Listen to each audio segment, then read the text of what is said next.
Well, it's one of those where I didn't plan on looking at it to be like that. We knew that Fflint were going to be a tough setup to try and break down, but to come away with 7 goals, it's credit to how we played today. We were very brave and playing through the lines and getting the right people to receive back foot in dangerous areas. And when you got the quality of some of our forward players and some of the goals scored today, we're a joy to watch.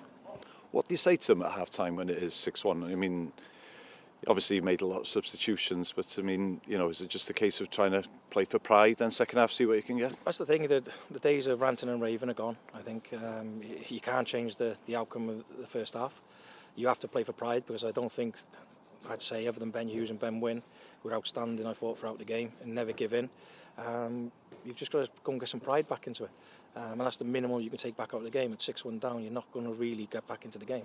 Yes, we had a few chances, and yes, they had a few chances, but are you going to claw back a 6-all or a 7-6? You're not. So you have to take some positives and some pride in it. You know, they're getting paid, and that should be hurting quite a few of the players. Tough game, obviously Derby day. We knew it was going to be a tough game, but I think first half we were brilliant, to be fair. You know, the best we've been in a half this season, definitely. Ruthless, you know, clinical, and Brat's got 2, brilliant. I got my goals, and then we just got comfortable from there, I think. Let's talk a bit more about your goals now then. Yeah. So that's 10 for the season for you now. Yeah.